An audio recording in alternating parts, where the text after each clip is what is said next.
Jiang Haoyi was an ugly, disgusting, lonely loser that no one ever wanted to talk to, until one day, he suddenly became the harem king and made all the hot girls fall for him. But before he got there, Haoyi was getting chased by a mob until he fell to his death, where a pink goddess showed up and asked him if he had eaten Cupid's chocolates. Earlier that day, the school beauty, Zia, walked up to him and clasped his hand in hers, trembling as she brought his hand to her belly, and said that she was pregnant with his child. When he said that he didn't even know her, all the students turned into a furious mob and chased him down mercilessly. He promised to meet Zia on the rooftop later to talk about this, and ran as fast as his feet could take him. In the hallway, he managed to fight off all the guys in one swift motion, but he was powerless against the female students, who were ripped as fuck. Tang Xuan, the captain of the athletics team, slapped him out of jealousy. It turned out she was just as delusional as Zia, and started calling him her lover. As if that wasn't enough, a third girl named Ling Yuan came running and hugged him out of nowhere, begging him to come home to his kids. But Haoyi doesn't even know her, much less have her kids. The mob became even more furious and chased him all the way to the rooftop together with the two girls who claimed to be his lover. Confused and angry, Haoyi screamed at the top of his lungs that he didn't know any of these girls, and threatened to jump off as he stepped out on the ledge to prove his innocence. However, the mob didn't believe him and rushed forward to grab him, but this only made Haoyi let go of the railings. As he was falling to his death, a pillar of light descended from above, stopping time itself. Instead of hitting the ground with a wham, his body gently touched the ground as a pink goddess looked at him. She grabbed him by his collar and shook him as she screamed at him for eating Cupid's chocolates. This jogged Haoyi's memories about seeing a chocolate cake by itself on the rooftop yesterday, and bringing it to the girls for them to eat together. The love goddess, Maytada, explained that eating Cupid's chocolates with a girl would make them have false memories of being his lover, and proudly wished for his happiness. But to Haoyi, this situation meant that he was fucked for life. Maytada said that he only has to fulfill their most desired wish in order to lift the magic spell, and then he can go live as he wished. After that, time returned to normal, and the mob on the rooftop rushed downstairs to check for his body on the ground. As he hid from them, Haoyi remembered he was supposed to meet Zia on the rooftop hours earlier, and imagined the worst had happened, so he rushed back to the top and found her crying alone. The next day, he brought her to a clinic to get a pregnancy test, and pumped his fist up in the air in joy when he found out that the results were negative. This confused Zia, swearing she felt something had moved in her belly, and promised to make sure she got pregnant the next time. But Haoyi refused and offered to take her home instead. Later on, the two of them arrived in a wealthy mansion, where they were greeted by guards bowing their heads to them. Zia fondly recalled her false memory of Haoyi proposing to her in front of her parents and got rejected, saying she was grateful for his passionate feelings for her. Inside her mansion, Haoyi was surprised to hear from her housekeeper that she was living by herself because her father rarely came home after his business expanded.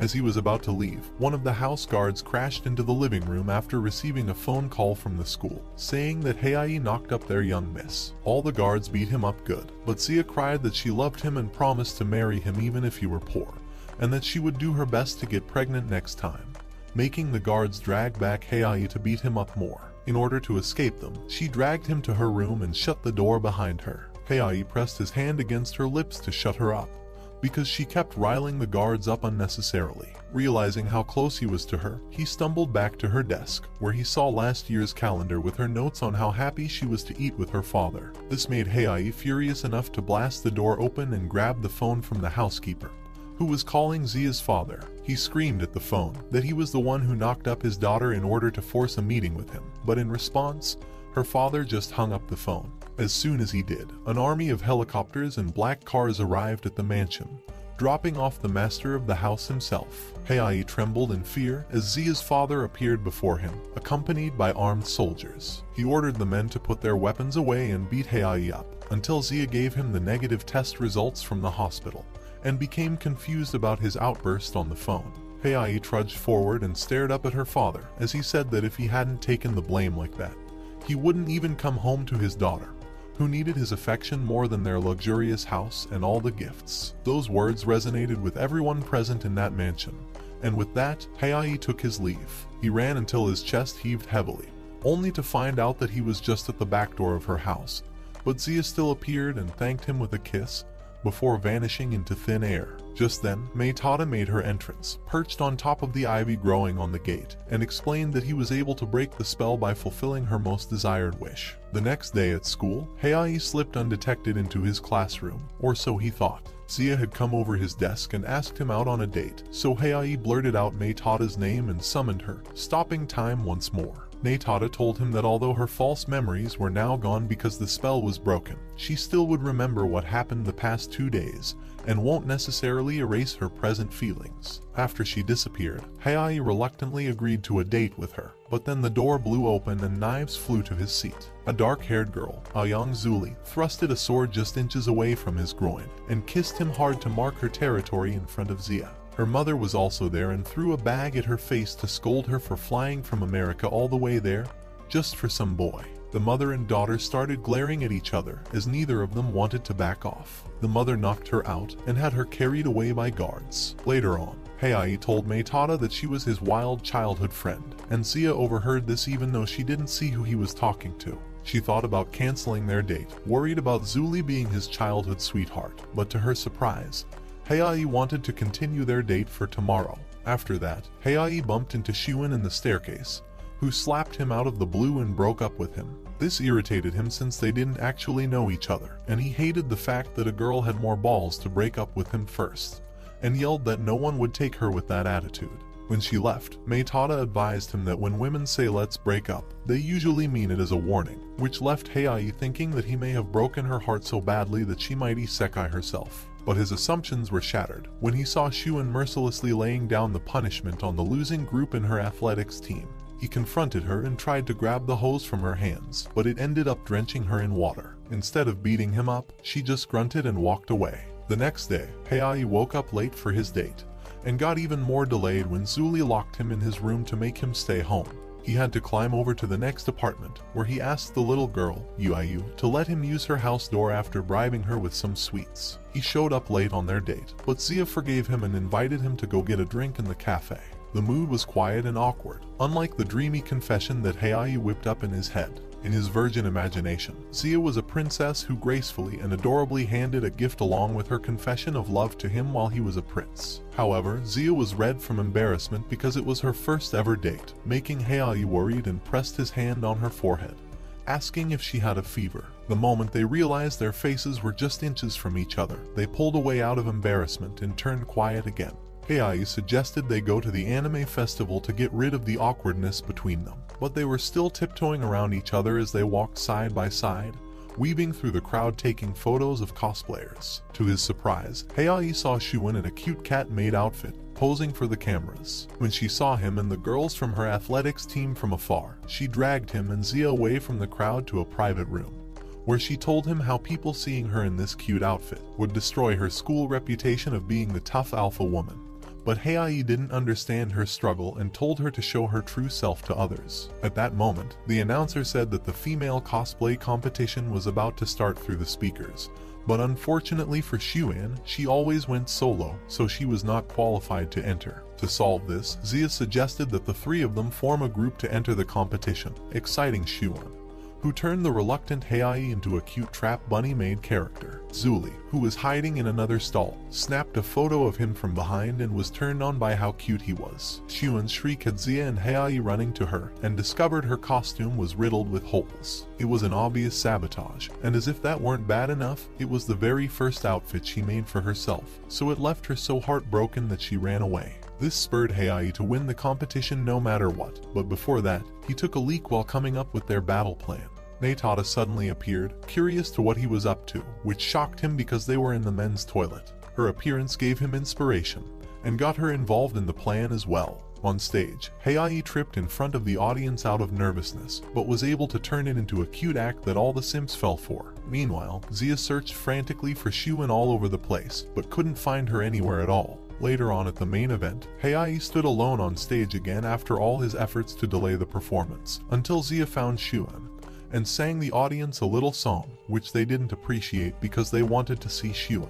Unknown to all of them, she was just above the stage, watching everything unfold with sad eyes. The boos from the audience inspired Haoyi to reveal how much pain she was in, just to hide her identity, but he confessed that he actually loved this side of her, because it felt the most real to him.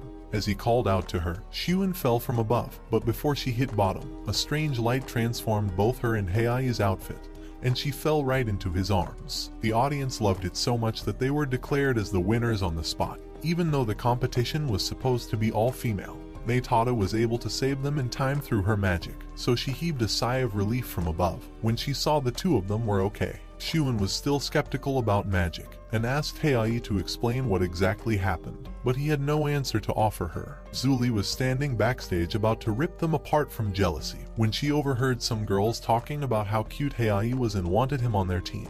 She dragged her huge blade behind her as she trudged towards them with a murderous look in her eyes. The girls went quiet as she approached them and shrieked when she slashed them. Haoyi and Xiuan met in the dressing room after the show and fought over who would get to change first. When Xiuan pushed him, both their clothes vanished, so she threw him out of the room, along with his casual clothes he wore earlier. After getting dressed, he thanked Maytada for saving them, making her blush. She thought it was strange the way the human mind works, as he looked at her with kind eyes. Later on, Zia shyly appeared in the hallway and asked if they could go home now. Haoyi couldn't believe that he had forgotten about her and invited Xiuan to come along with them.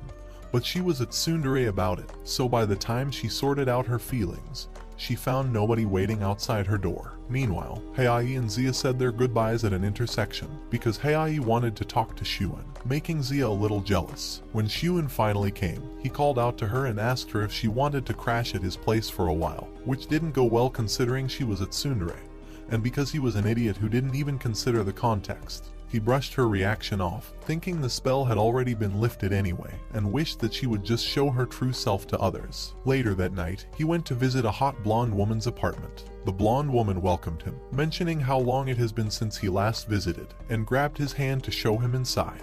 The hot woman turned out to be his teacher Ms. Jai, and meeting with her had him going on a trip down memory lane. In the past, he and Zuli would always compete for the top grade, but she could never beat him, so she kept chasing and hitting him out of frustration. To escape her beatings, Haoyi purposely lowered his grade, making her smile and confident. But in middle school, she announced on a megaphone that if he didn't get the top score this time around, he would do everything she asked and go with her to America. Since he didn't want that, he did his best and claimed the top spot. Seeing how things turned out, Zuli thought he hated her and yelled that he'll regret this, as she ran away with tears in her eyes. Just then, Ms. Jai had passed out from all the beer she drank, and teased Haoyi the next day by calling him darling out in public.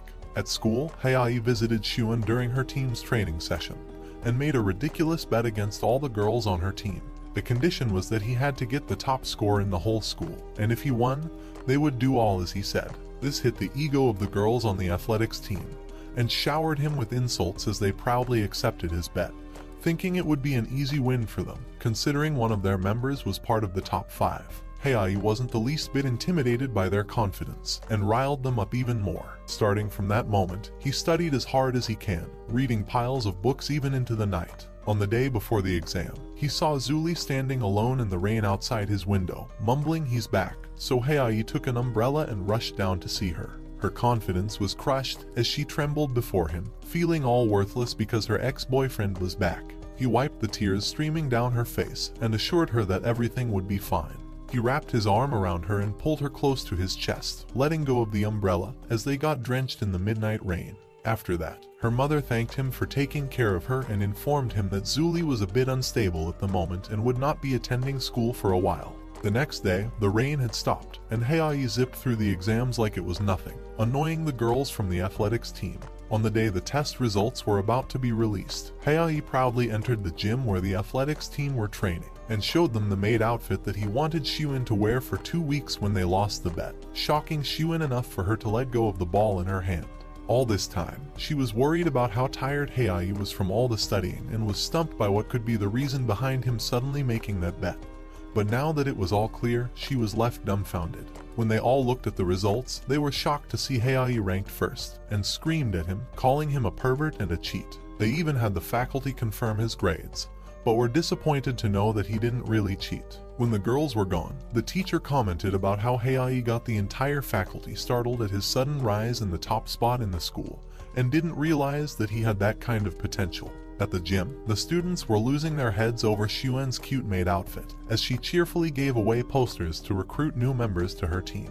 The crowd were practically drooling at her as they took pictures and were dying each time she flashed them an adorable smile. Haoyi put his hands on her shoulders and gave her a bit of a push to make her more confident about dressing up that way in front of the school. He even declared that she would be dressing like that for 2 weeks because in his mind, this would ease her into the kind of reputation that would balance her tough personality with this new cute side. Meanwhile, Lin Yuing watched them with jealousy from the back, whispering to herself that Haoyi had forgotten her and his kids. At the rooftop, Xia dropped by in the middle of Haoyi and Mei Tada's conversation about the spell being broken. Of course, she still wasn't able to see the goddess and looked straight at Haoyi, who played it cool by lying that he just wanted to chill at the rooftop because he was feeling hot. Xiuan made an entrance by throwing the maid outfit Haoyi gave to her to his face and said that the size was too small, and Xia, who had picked it out for her, slipped away in embarrassment, leaving the two of them alone. Haoyi acted all cute to escape her anger, making Xiuan chuckle. As she turned around, she expressed how happy he made her feel, even though it was a bit perverted. After that, in the hallway, Mei Tada asked Haoyi who was the guy that Zuli was talking about last night in the rain. He revealed that the guy she was mumbling about was her ex-boyfriend, and that she wouldn't have ended up the way she was now if it weren't for him. After their conversation, 2 kids ran up behind him, calling him daddy as they pushed him down the floor. Behind them stood Lin Yuing, who was grinning at her kids and at Haoyi, who was supposed to be their father. The impossible has happened to Haoyi because he was virgin as fuck. It shocked him enough for his soul to leave his body, but Mei Tada threw him back to face reality. The 2 children, Xiao Ming and Xiao Hong, looked like carbon copies of Haoyi and Lin Yuan as they stared up at Haoyi with big innocent eyes. Haoyi knelt down to them and told them to call him Uncle Jiang when they were outside, and that he would meet them at the school gate with their mother, promising to give them sweets in return. When they were gone, Mei Tada explained that if enough time had passed, the magic would begin to fulfill the person's wishes, making their fantasy and delusions become real, which meant that the 2 children were created by magic and gained physical form. At the school gate, Yuan received a phone call telling her to come to the office, so she instructed the kids to stay put, while she went to follow the order, but the kids decided to play around and got separated. Later on, she apologized to Haoyi for losing the kids, but he reassured her that nothing bad would happen to them, and that they should split up to go look for them. Outside the school building, Xia found the little girl, Xiao Hong, and helped her look for her Uncle Jiang, without knowing that it was actually Haoyi. Meanwhile, the little boy, Xiao Ming, was stirring up trouble all over the school, pretending to be a hero defeating demons, and ended up sneaking inside the girls' dressing room. Haoyi saw him through a slit in the door, and thought that he'd get in trouble again and walked away. But Tang Xuan caught him and accused him of being a pervert. Soon enough, the entire school was onto him again, but thinking he could help, Xiao Ming rushed to his rescue, but ended up pulling down Xuan's skirt instead. Xuan took this out on Haoyi and had the girls punish him. Meanwhile, Yuan waited patiently at the school gate until the crowd thinned out and she was left all alone. But at the horizon, Haoyi appeared with both kids safely at his side. Mei Tada spawned behind him, praising him for doing well as she pounded her fist slightly at his back, but he told her that a shoulder rub would be more comfortable. Unable to see the goddess, Yuan thought that he meant to request it from her, and got up to massage him, so Haoyi brought up a different topic to change the mood. He made her see sense by asking her to do simple math based on the kids' ages. If they were born 7 to 8 years ago, that would make him and Yuan 12 years old when they had them. But Yuan didn't see the problem in that, and still believed that they were their kids. Mei Tada explained that if this continued, then all of the people she would be interacting with will also be affected by the magic and blur their memories. That was definitely the case when Yuan's mother, Xiao Xin, threw a sharp knife above his head the moment they arrived at the door. She grabbed his collar and threatened him to address her properly as mother, not ma'am, as she waved the dangerous blade around, calling him a scoundrel for not coming for several days. He was invited inside to eat with them in their small and shabby apartment. After dinner, Haoyi and Yuan were cleaning up when their hands brushed each other, making them blush and shy away from each other. When their chores were done, Haoyi helped the kids with their assignments and got them to sleep as Yuan told them to. At the living room, Haoyi was listening to the evening news when Yuan showed up in a short nightgown and invited him to sleep, since it looked like her mother was not coming home.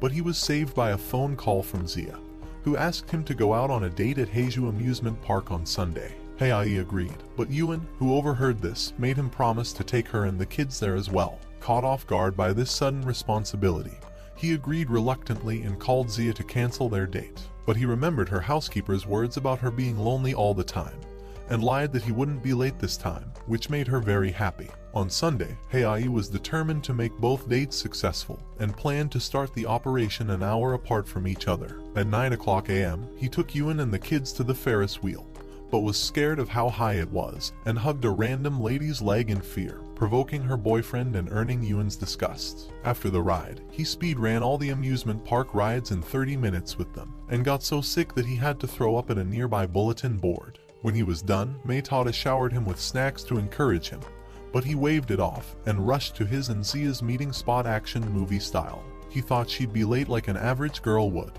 but surprisingly, she was already waiting for him by the fountain. Judging by her shy reaction, Haoyi suspected that she was going to confess her feelings to him, but they got interrupted by a street photographer who wanted to take their photo. Both of them were acting awkwardly towards each other, so the photographer asked them to be more intimate, assuming them to be a couple. Zia pressed her chest to Haoyi to pose for the camera, but her hat was blown by the wind. When Haoyi caught it for her, Zia stood on her toes to kiss him.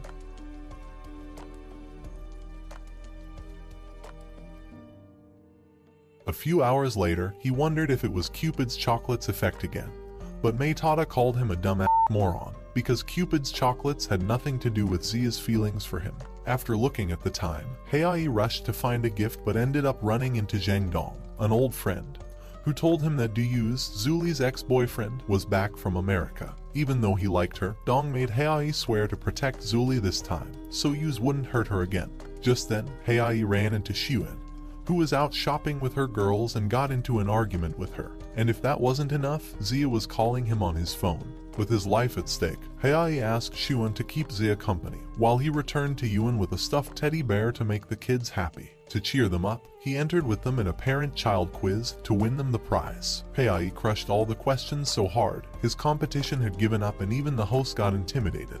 He ended up winning the prize, which was just a meal voucher, and bought the kids ice cream with it. As they watched them from the corner, Yuan and Haoyi shared an intimate talk over a drink and ice cream. Yuan commented how sweet it was for him to look after the kids, even though he had no income, and that he was also introverted like a certain someone she knew. Haoyi didn't let that slip-up pass him by, and quickly figured out that the person she was referring to was her father. He asked her where her father was, bringing tears to her eyes as she slammed the table in anger. She never answered the question, and went shopping with the kids somewhere to avoid discussion. Zia and Yuan, who were walking nearby, saw Haoyi with her and was concerned by how red her eyes had been, as if she had been crying. They immediately assumed it was his fault, and strung him up to interrogate him. But when they found out that he was only trying to help her, they let him go out of concern for her. As the two girls watched him leave by bus, Yuan asked Zia if she was okay to let him go like that and be with another girl. Zia replied that Haoyi was a compassionate guy and Yuan needed help, so she couldn't have stopped him even if she wanted to. Meanwhile, Haoyi apologized to Yuan for crossing the line earlier with her. She understood that he was only looking out for her, and smiled. Haoyi waved the photographer to them, and asked him to take a group photo of them. The photographer recognized him, and was even surprised to hear the kids call him daddy, making him assume that he was cheating on his wife with the pretty girl from earlier. At home, Yuan thanked him for what he did, but warned him never to mention anything like that in front of the kids, as her eyes dug deep into his soul like a knife. Looking once more at their group photo, Haoyi remembered Maytada's words, that false memories often have some connection to reality, making him determined to investigate the people around Yuan to know the truth. The next day, he went to Yuan's elementary school, and tried to find her homeroom teacher by barging into the faculty room like an idiot. As expected, the entire faculty was hostile towards him and was about to beat him up, but he managed to slip away, and bumped into Yuan's homeroom teacher in the hallway. She told him that when she was a student teacher, Yuan's father would always come pick her up after classes, and that Yuan herself was a cheerful and outgoing kid. But one day, her father left her with just a reminder to be a good girl, and turned his back, never to return again. Apparently, her parents got divorced, sending Yuan to a spiral of depression and cut off from the world. Hearing all this, Haoyi asked her for Yuan's father's address, but obviously failed. As a last resort, he decided to break into the police station to gather data on him.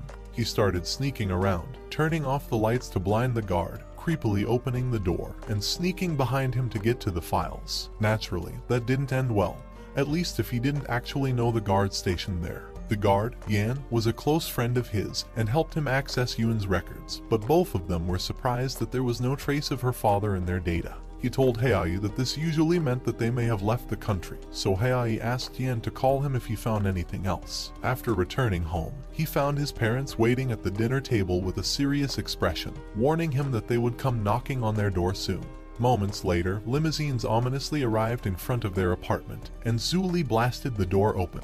She took off her gloves, as she didn't even hesitate to drag Haoyi in front of his parents towards his room, where she pushed him against the bed, wanting to sleep together. Haoyi escaped to the bathroom for a few hours, waiting for her to fall asleep, and when she did, he pulled the blanket close to her chest, remembering the time when Zuli gifted him sweets because she liked him. When he decided to pull an all-nighter on his cold bedroom floor, Yan suddenly called him to tell him that he found 20 possible contact numbers of Yujia, exciting him enough to wake Zuli. The next day at class, Haoyi called the numbers that Yan listed for him, hearing a bunch of crazy people on the other end of the line as he moved from one number to the next. The last number on the list belonged to Yujia, but he didn't bother to pick it up when Haoyi called it the first time.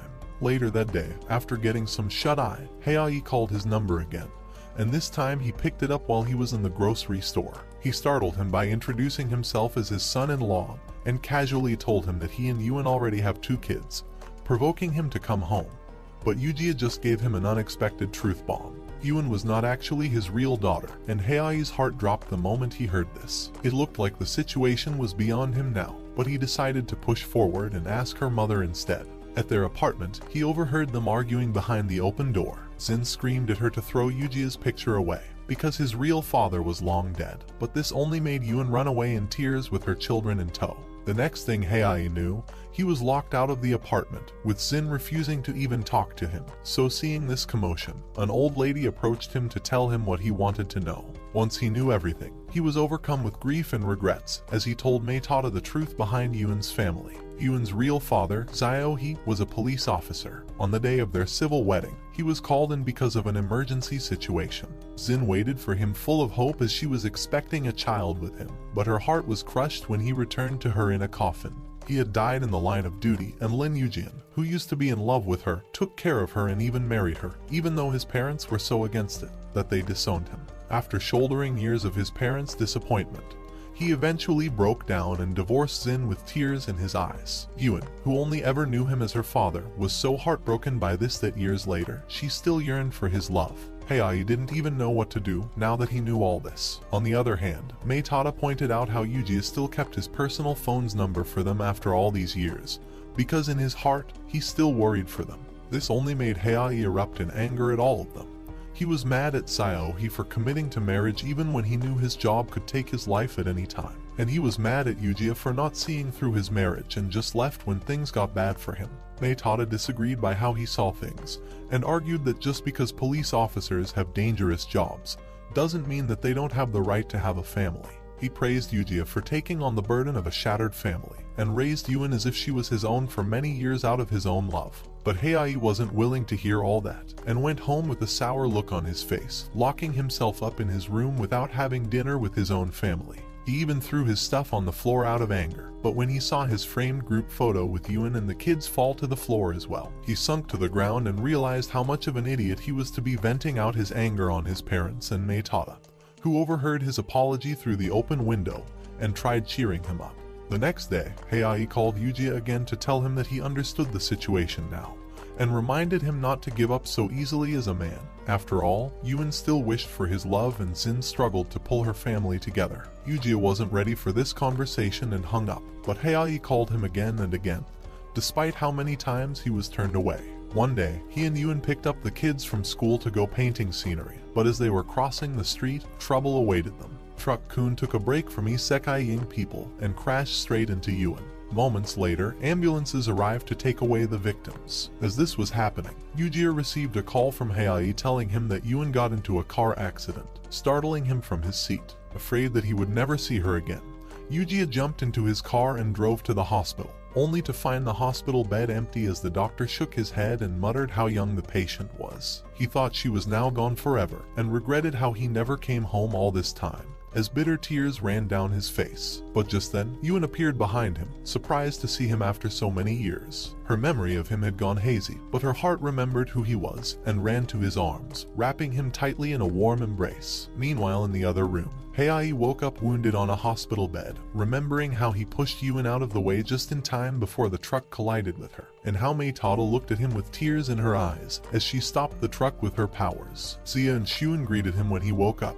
but he fell asleep almost instantly, and had a dream of Xiao Ming and Xiao Hong getting off a carousel and giving him a drawing of all their memories together. They tearfully said their goodbyes as they hugged him one last time before the magic that created them vanished into thin air. When he woke up once more, Yuen was at his bed waiting for him to open his eyes. A month later, the hospital finally let him go. Thinking it was going to be the start of a great day, Haoyi immediately stepped on shit, and all of his harem stepped out of their own cars to pick him up, creating a battlefield atmosphere. To escape them, Haoyi snuck out the back, but ended up falling into Zuli's trap and got taken away in her limousine. However, the competition didn't end there just yet, because later on, the girls planned to give him soup to help him recover in their own ways, and met each other in the hallway. Caught in a four-way deadlock, the girls raced to his side, only to be disappointed and shocked to see Haoyi naked with another man. Sensational. Jing Dong happened to be there to help him apply ointment, but Haoyi was being a bitch about it, causing the scene to look like something out of a doujinshi. The girls continued to fight over whose soup should Haoyi eat first, after presenting him one impressive dish after another. His twin neighbors, Tao Tao and Yuen, came over after smelling the appetizing scent of the soups, giving him the idea to make them finish all the dishes. Alone at his room, Dong helped him change into his clothes, telling him how intense his harem was, and asked him why he wasn't going out with Zuli even though he has always loved her, and that she was loving him like crazy now. Haoyi frowned as he told him that he didn't want to be a substitute for her, and asked him to meet him outside after he was done changing. After Dong had left, Maytada showered Haoyi with snacks, as she cried to him about how she caused the fighting couple to break up with her magic. Zuli barged into his room after hearing her voice from behind the door, and tore the place apart to look for her. The other girls joined in to confront him, but when Maytada was discovered, she tried to stop time. But her magic only changed the girls' outfits a few times. She eventually made them temporarily forget the incident, and later on cried how she might turn into a mortal as her magic power grew weaker because Haoyi's chocolate incident had dragged on too long. Before he could leave the room, the television announced that the famous idol Sandy had collapsed and went into a coma after uttering Haoyi's name. Apparently, she was one of the girls who ate the chocolate and was now head over heels for him. But there was something different about her. Unlike the other girls, Sandy could manipulate reality itself by being able to use magic.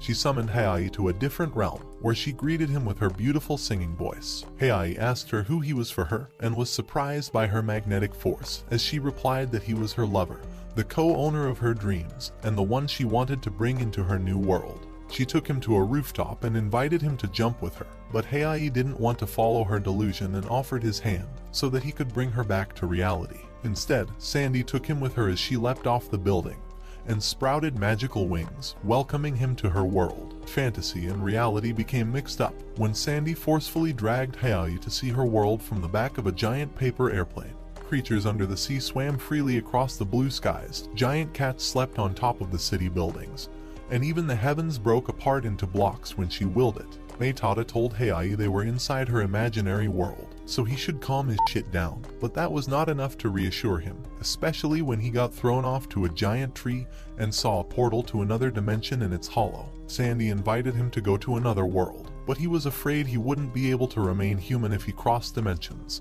and suggested they buy ice cream instead. However, their adventures didn't end with their cold dairy dessert, and Haoyi got transported to an aquarium, where surprisingly, he could breathe underwater as if he were in air. All sorts of underwater creatures swam all around him, as Sandy held his hand, marveling at the scenery before them. But this only made her sad.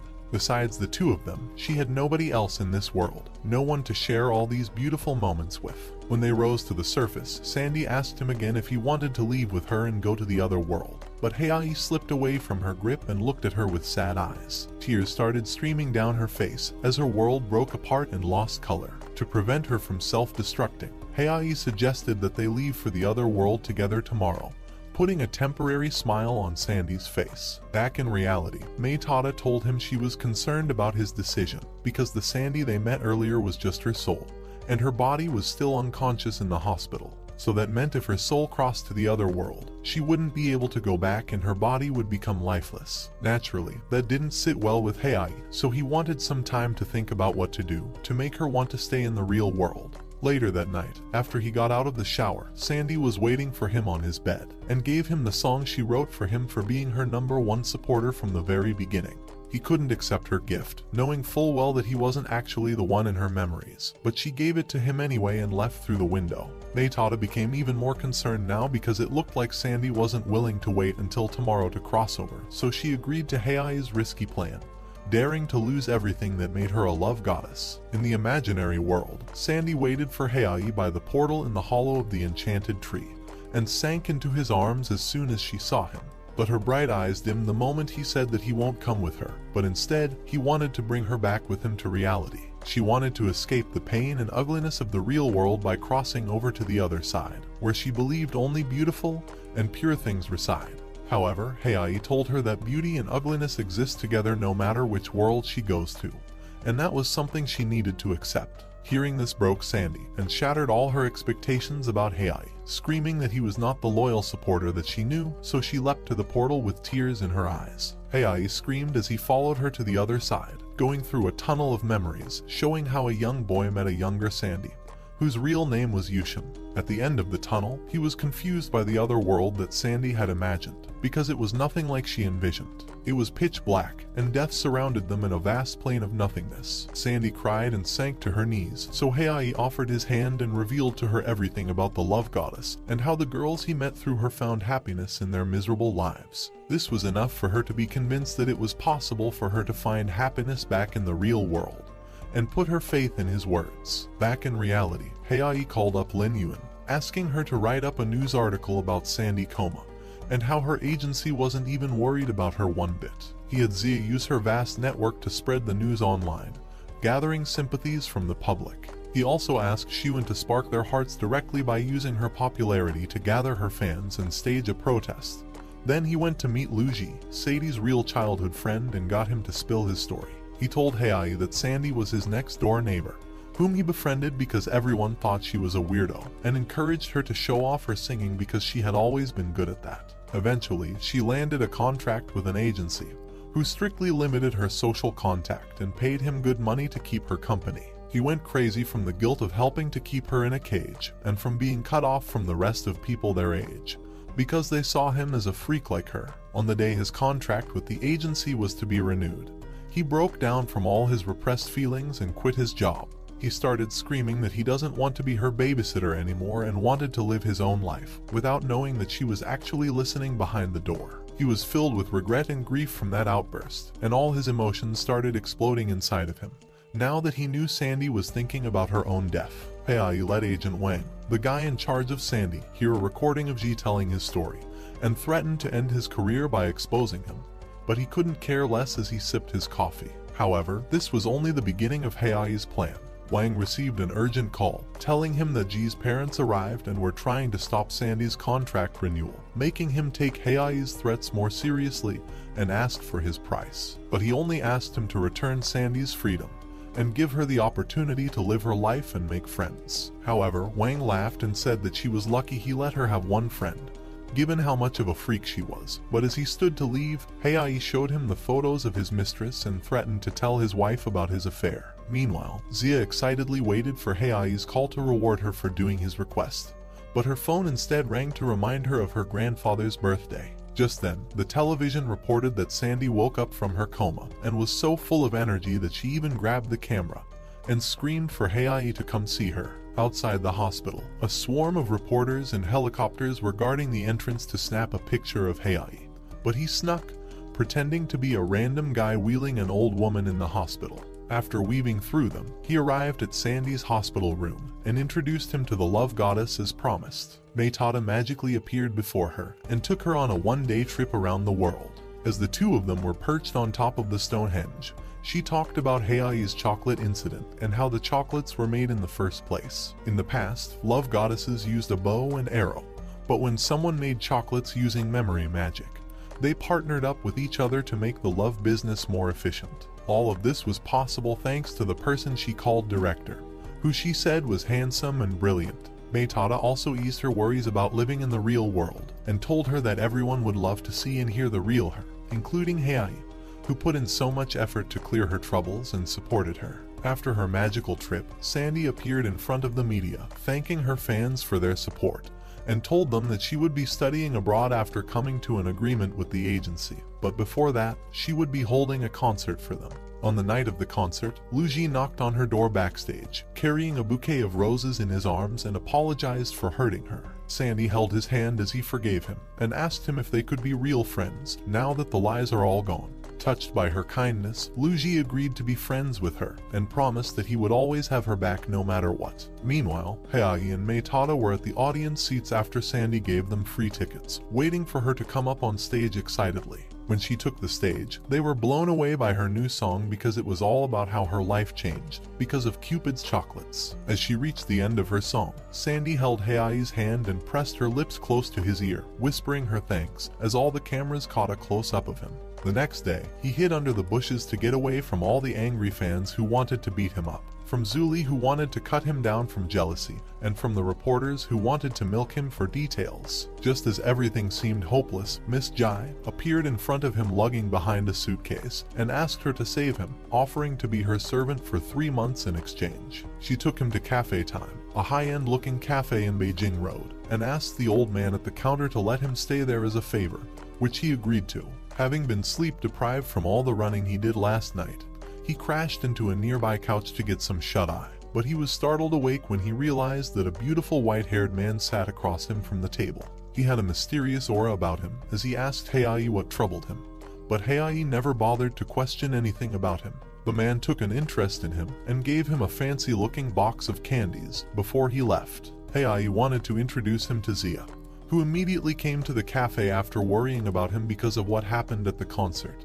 But when he got back to the table after fetching her, he was long gone. Meanwhile, Meitada was bitter about Haoyi jumping back to his normal happy self without her help, and went to sulk at the dock, where she met Director Roos, the boss of Cupid's chocolate-making factory, and the enigmatic white-haired man from earlier. Even though he wasn't part of the administration of the Cupid's palace, he warned her about the consequences of breaking the Cupid's contract by showing herself in front of a mortal, but decided to help her anyway by casting a spell on her to help her control her magic, on the condition that she wouldn't intervene any longer in the humans' affairs. While this was happening, Zia and Haoyi went on an unexpected date, going shopping, winning games at the arcade, and even taking pictures in a photo booth. But on their way home, they were ambushed by a group of thugs led by one of the girls who sabotaged Xiuyin's dress at the anime festival. Instead of backing down, Haoyi showed off his kung fu skills and defeated all of them with speed and precision, until the police showed up to arrest them. When Zia told him how impressed she was by his moves, the officer taking their statement said that it was only natural. After all, Haoyi was the son of the police chief. However, Haoyi walked away immediately with his eyebrows creased, thinking about how he hated police officers. When he and Zia were alone on the playground, he told her about his past, about him wanting to become a police officer just like his parents. But all of that changed eventually. Because of their job, his parents were often too busy to take care of him, and he had to spend his birthdays and holidays alone. Even when criminals attacked their home, they never went to his rescue because they were working on another case elsewhere. But a little ray of light appeared in his life when he met Miss Jai. She took care of him as if he were her own family, and even tried to patch things up between him and his parents. And although he loved her for what she did, it barely changed anything in his life, so he tried to act like he had a warm, loving family in front of her. Hearing his story, Zia broke into tears and hugged him, telling him that he was there to help her and the other girls in their lowest points. So she wanted to be there for him to realize his own dream. Haoyi hugged her back tightly, whispering thank you in her ear very softly. Watching this touching scene from afar, Meitada also broke into tears as she flew away, and wondered why she was feeling a sharp pain in her chest from seeing the two of them get so close. As she worried about her future without Haoyi, Krog, her old admirer from the God Realm whom she rejected so many times, appeared next to her to bring her back home. But Meitada refused, telling him that she has to find the girl who put the chocolate cake on the rooftop and started all this mess in the first place. But in reality, she just wanted to stay by Haoyi's side. Meanwhile, Zia and Xiwen met at the anime festival once again. But this time, Xiwen introduced her to her new teammates for the cosplay competition and excitedly put on her costume, making Zia proud of her for having friends to cosplay with now. Unfortunately, Xiwen left the crown for her costume back at the school, so she rushed to get it despite the heavy rain outside. But when she was running late, Zia offered to enter the competition dressed as a maid to buy her time, and called Haoyi to ask him to get Xiwen's crown at school. At campus, Haoyi ran into Meitada on his way back to Xiwen, and was surprised that she embraced him with tears in her eyes. She thought that he was in love with Zia after their moment in the playground, and didn't want to go back to the God Realm. But Haoyi told her that he and Zia were not in a relationship, making her snap out of her depression and got excited enough to agree to help him with Xiwen's problem. All alone at the bus stop, Xiwen was about ready to give up when she realized that it was already her team's turn to take the stage. But Haoyi arrived and put her crown on her head. He carried her to the anime festival on his back, while Zia acted out a cringy fantasy scene on stage as the maid Shauna, to buy her time. Zia eventually made her dramatic entrance to the stage and continued the act to impress the audience. She kissed Zia's forehead and wrapped her arm around her as she pointed her sword to the sky, swearing she'll defeat the evil King Dorsa as part of her act as Queen Dorothy. The audience roared with excitement, their cameras flashing rapidly to capture every moment. After the event, Xiwen thanked Zia for her help, giving her the maid dress she loved deeply. Haoyi convinced her to accept it, as he showered her with praises, and soon enough both of them were in their own little world, making Xiwen a little out of place and disappeared to leave them alone. Back at his home, Haoyi's rest was interrupted by a package delivery, but when he opened the door, he got buried underneath a mountain of boxes. Meitada was excited that all her packages had arrived, telling Haoyi that these were all snacks for his school camping trip soon. But this only stressed him out when he was packing his stuff at school, because most of those snacks can't be used as proper meals. In the middle of that, Zia entered the classroom and asked him to write his name on a piece of paper with a red smudge on the corner, telling him it was for a draw for the groupings later. Apparently, it was all part of Xiwen's plan to make sure that she would be grouped with Zia and Haoyi during camping, but Lin Yuan overheard this and planned to mess up the lots using a red marker. During the official draw, Xiwen was surprised to see multiple papers with a red smudge on the corner, so she ended up grabbing all of them, making Zia, Haoyi, and Yuan her group members. On their way to the camping site, the girls kept fighting over who would get to be closer and spend more time with Haoyi. Xiwen was in full support of shipping Haoyi with Zia and kept derailing Yuan's plans to have some alone time with him, despite her own romantic feelings for him. But Yuan was not going to back down easily, and prepared some cold dishes that she said would be better for digestion during a camping trip, and shut down all the other food options that Zia had, because she was a woman of science, and she was more than willing to use it as a weapon for love. Haoyi decided to eat both their food to calm them down, but a sudden call from Zuli telling him that she'd be coming to where he was now rattled his very soul.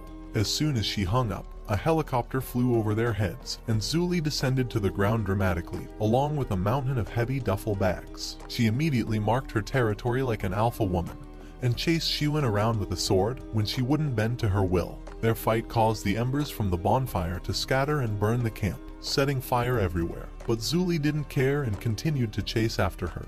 While Haoyi and Yuan tried to put out the fire by themselves, Zia went to the river to get water, but the current was too strong and swept her away, along with Xiwen, who came to her rescue. However, this wasn't enough to make Zuli see sense and got slapped by Yuan, who shut her down with just her words. Yuan warned her that Haoyi would never forgive her if something happened to Zia and Xiwen because of her actions. When Haoyi came back after dark with both girls safe, Zuli pressed her face against his chest, crying as she begged for his forgiveness. Haoyi had a gentle expression on his face as he hugged her back. Seeing this scene made Zia realize how much Zuli loved him, making her sad again because she didn't want to get in the way between him and his childhood sweetheart. Once the group had settled down around a new bonfire, Haoyi thanked Yuan for finding them and for taking good care of Zuli, putting a smile on her face after she gave him a canned soda. The group toasted to their safety, thankful that everything had been resolved, but their troubles were far from over. Meitada watched them from a distance, disappointed in herself for not being able to do anything even though she followed them there.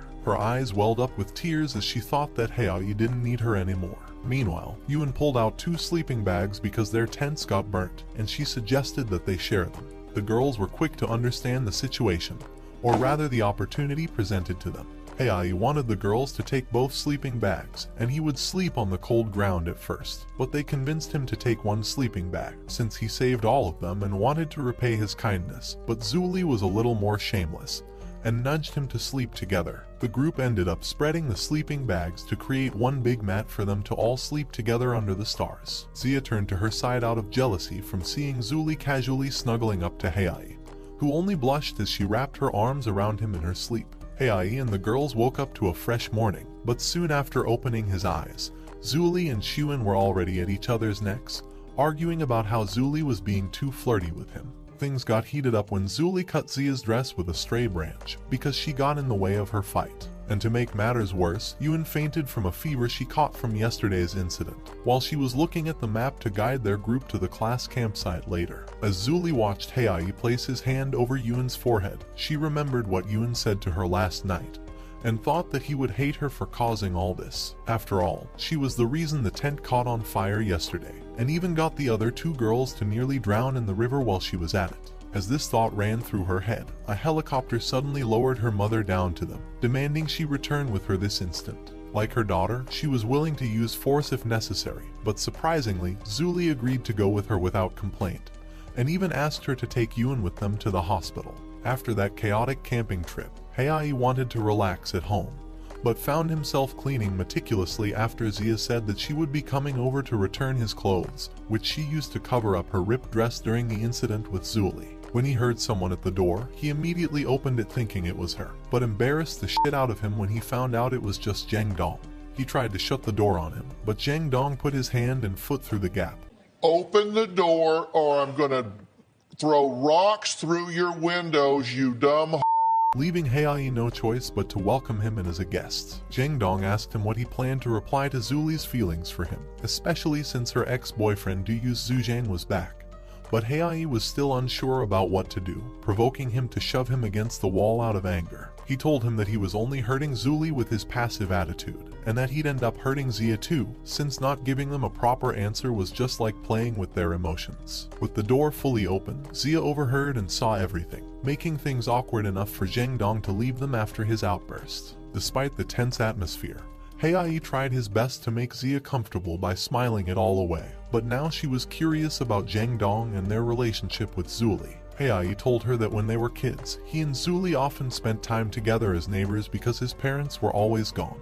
He looked back at those memories as the warmest and happiest times he has spent with her, but as time passed, Zuli changed and became more competitive with him, making him feel more distant because he thought that she didn't truly enjoy his company. During middle school, there was already a huge rift between them, but Zheng Dong was the one who bridged that gap, and filled the void created by the awkwardness between them with his energetic personality, and eventually completed their trio. However, things got all messy again after Zuli started dating Du Yuz, and spent most of their time together, with their arms linked together wherever they went. When she paraded him in front of them, she acted all flirty, and even pretended that she didn't know Haoyi just to rub it in his face. On the night of the New Year's party, Du Yuz declared to the entire school that he was engaged to his girlfriend Momo, and tossed Zuli aside, telling everyone that she was just acting like his girlfriend when they weren't even in a relationship.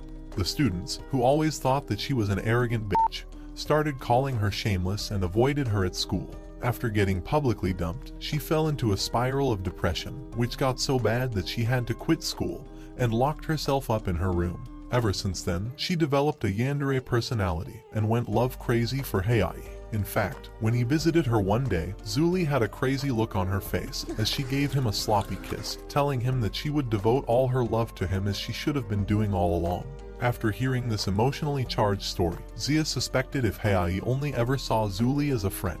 The next day, Haoyi visited Yuan in the hospital, carrying a basket full of fruits at Zuli's request, and told her that Zuli couldn't come because her mother was guarding her like a hawk. He was glad that Zuli finally found a friend in Yuan, and told her that whatever she said to her that night definitely made an impact on her, without knowing that both her and Zuli did it only because they didn't want him to hate them. At school, Zuli intentionally clung to him like a leech to chase Zia away, and kept him up to date about where she was through text as he instructed, thinking that he was finally paying attention to her romantically, when in reality, he was just concerned about her ex-boyfriend pulling some crazy shit on her. But just then, Zuli's good mood was suddenly ruined when she saw Du Yu standing by the school gate, waiting for her with a bouquet of flowers in his arm. Her eyes widened and her legs trembled in fear like she had seen a ghost, and forced her frozen body to run away from him. But he cornered her in a back alley anyway. Duyu's leveraged their past relationship to make her mother financially support their company because it was going bankrupt. But Zuli only kept her head down and meekly agreed to his demands. The next day, she skipped school and holed herself up in her room. But her mother only interpreted this as her usual tantrum, and left her by herself, paying no attention to what she said about a guy stalking her. Alone with her thoughts, she was reminded by what Yuen said to her that night, that she needed to change herself to bring about a new outcome. So when her phone rang, she immediately picked it up and screamed at Duyu's to fuck off, but he threatened to harm Haoyi if she didn't meet his demands, and hung up before she could protest. However, she fell for his trap, and got taken away in a van to an abandoned warehouse. Completely helpless in Duyu's hands, she tried to stay strong by telling him that Haoyi would save her and call the police. But he said that the police won't find her because she was an adult who only went missing 2 hours ago. Plus, he was her ex-lover and she has a history of being a troublemaker, so no one would concern themselves in her case, at least not for a long time. Since his attempt to ask her mother to support his company fell on deaf ears, he settled on taking nude photos of her to use as blackmail. But luckily for her, Meitada saw where she was taken to earlier and brought Haoyi to her rescue. Thinking the punishment for illegal detention was not enough for Duyu's, Haoyi thought of adding a few extra criminal cases on his tab to really punish him, at the cost of his own safety. After that, he entered the warehouse by smashing through the windows and landing Marvel superhero style before them.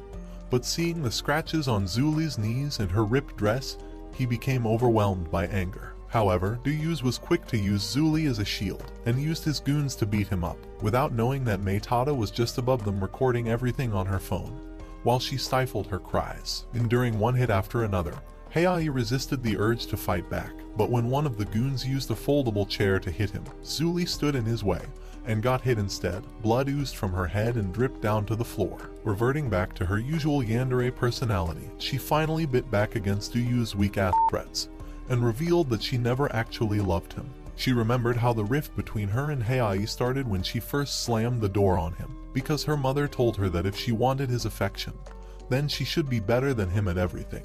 As a child, she took this advice seriously, but he was just simply better than her until he finally gave up and let her win. Although her mother showered her with praises for excelling at everything she did, she never felt happy, because she and Haoyi kept drifting apart. But her pride wouldn't allow her to confess to him, so the misunderstanding just continued on for years. Back in middle school on Valentine's Day, Zuli brought handmade chocolates to give to Haoyi, but when she bumped into him in the hallway, she denied that they were for him out of embarrassment, and stomped away angry, telling him that she would just give it to one of their seniors. While she was crying in the classroom, she spotted Duyu's below through the window, and decided to give the chocolates to him on a whim.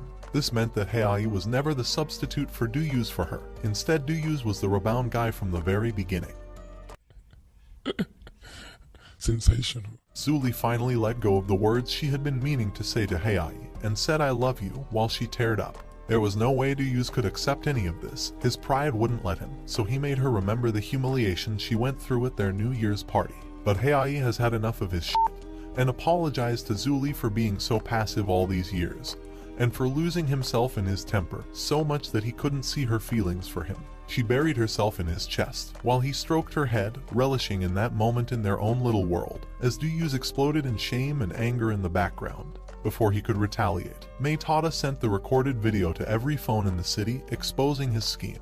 Haoyi returned all the blows to the goons with his smooth kung fu moves, while Zuli beat the crap out of them further until they foamed in their mouth. Soon after, the police came to arrest them and led them away in handcuffs. Duyu's, being a sore loser, somehow grabbed hold of a knife and lunged at Haoyi, catching him off guard, but Zuli shielded him from the blade and got stabbed instead. The police screamed for someone to call an ambulance, while Haoyi pressed his hand over her wound, desperately trying to stop the blood from pooling out of her stomach. Abandoning her mask on the brink of death, Zuli confronted him with all honesty, as she told him that she loved him and thanked him for everything, her blood-stained fingers gently brushing his face before losing life. At the hospital, Zia tried to comfort Haoyi, who was blaming himself for not noticing her feelings sooner, because if he did, he believed that they wouldn't have been in this situation. She told him that this wasn't his fault, because people often become timid with expressing their romantic feelings the stronger they feel for someone. So she believed that Zuli couldn't have told him directly either. When Zuli's parents arrived, her mother hit him and blamed him for putting her daughter in a hospital bed.